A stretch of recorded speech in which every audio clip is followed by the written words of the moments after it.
Here I have SONY Xperia Pro-I, and today I'm going to show you how to change ringtone on this device.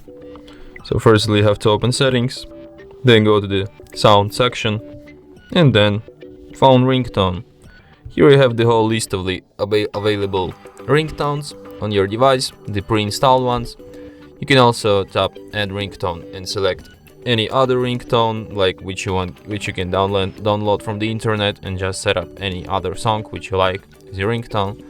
But I'm just gonna select one of the pre-installed ones. Let's listen to some of them.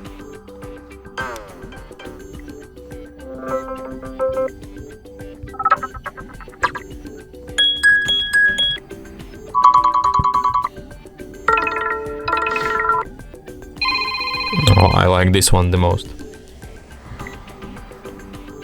And that's it. Thanks for watching. If you find this tutorial useful, don't forget to hit that like button and subscribe to our channel.